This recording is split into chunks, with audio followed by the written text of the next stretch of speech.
元朝战场经过5大战役之后，双方都意识到无法给对方造成致命打击，战线基本稳定下来，开始坐下来谈判。最重要的一项内容就是划定军事分界线。因此，任何一块阵地、一个山头，如果在交战中丢了，意味着在谈判中也就丢了。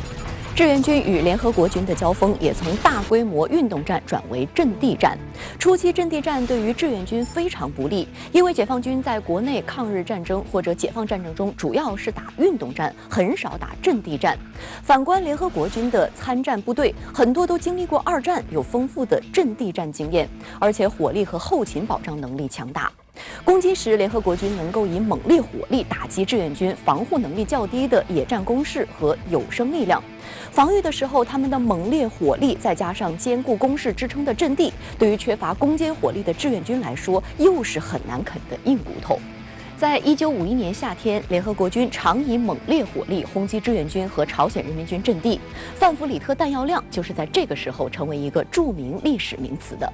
当年8月18号，美军著名山地战专家第8集团军司令范弗里特精心策划，由第2师艾德温·沃克上校指挥127门榴弹炮和重迫击炮，对朝鲜人民军防守的3个高地进行炮击。他当时接到的命令是，在这次攻击当中，弹药没有限制。据统计，在为期9天的炮击中，美军炮兵共发射36万发炮弹，平均每门炮发射2860发。不计成本的猛烈炮火给朝鲜人民军造成了重大人员伤亡。这种前所未有的弹药消耗就被称为范弗里特弹药量。 为了抵御联合国军的猛烈炮火，志愿军官兵集思广益，推出了很多的应对方法，其中广挖地洞最为行之有效。志愿军一开始在阵地上的交通沟内大量的构筑单兵防炮洞，每个防炮洞洞宽是0.8到1米，深是1米多，顶厚2到3米，称为猫耳洞。 一个连或者一个营的阵地在构筑猫耳洞之后，可以扛住联合国军1000到2000发炮弹的轰击和10架飞机用轻型炸弹的轰炸。志愿军将士后来发现，两兵对挖可以将猫耳洞连接成 U 型，更有利于防御和机动。再接着，志愿军又发现一个班挖通成为坑道更有作用。 在后来的战争中，这些坑道发挥了巨大的作用，志愿军的有生战力得以保存，还有了反击之力。当敌人以地面炮火和空中火力攻击时，志愿军在阵地上的防守官兵就撤入坑道隐蔽。当敌人炮火延伸，步兵开始冲击后，志愿军再从坑道中跃出，对突入之敌实施反击。 双方在交战要地开始出现反复的争夺，多次易手的情况，有的阵地让联合国军怎么攻也攻不下来。这种战法最典型的战例就是大家都熟知的上甘岭战役。 从1952年10月14号至11月25号，志愿军依托坑道攻势，在2个加强连的阵地上抗击敌人约6万余人，在100架飞机、170多辆坦克、300多门105毫米以上口径火炮支援下的轮番攻击。战役中，敌人共向3.7平方公里的志愿军阵地上发射了190万发炮弹，飞机出动3000多架次，投掷炸弹5000多枚。 志愿军阵地所在的山头被削低了2米，土石被炸松了1到2米，许多坑道还被打短了5、6米。上甘岭坚守阵地的志愿军共抗击敌方营以上兵力冲击是25次，营以下兵力冲击是653次，同时还进行了数十次的反击作战，最终守住了阵地。在43天的鏖战中，志愿军共歼敌约1.6万人。 志愿军利用坑道防御体系，面对火力强悍的联合国军，依然能守能攻。上甘岭也成了美军的伤心岭。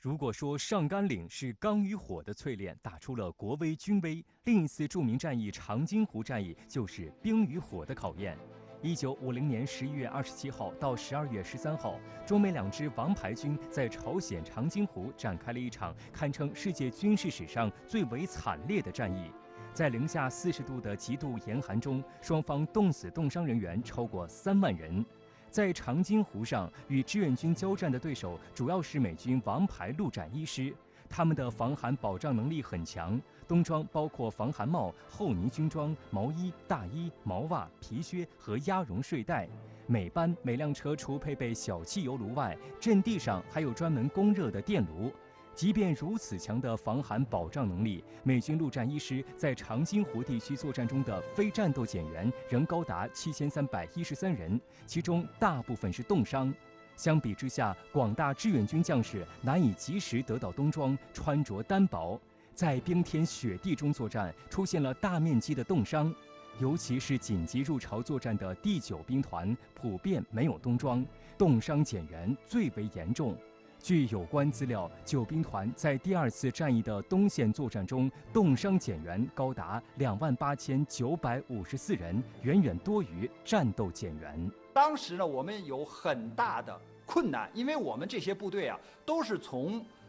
我们华东啊，也就是上海这个方向啊，沿海浙江这一带调过去的。那么他们呢，由于走的或者是说入朝呢，非常的仓促，都是单衣啊。尽管严寒导致非战斗减员，志愿军将士仍然在阵地发挥大无畏精神，阻击美军，最终在长津湖战胜了美军王牌陆战一师，迫使其退出战场，逃往海上。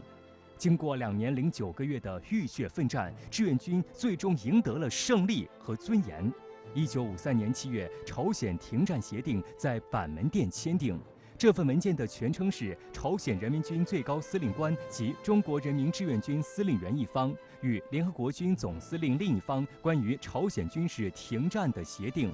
金日成元帅、彭德怀司令员向朝中部队发布停战命令。自1953年7月27号22时起，即停战协定签字后的12小时起，全线完全停火。停火后，彭德怀感慨道：“帝国主义在东方架起几门大炮，就可以征服一个国家、一个民族的历史一去不复返了。”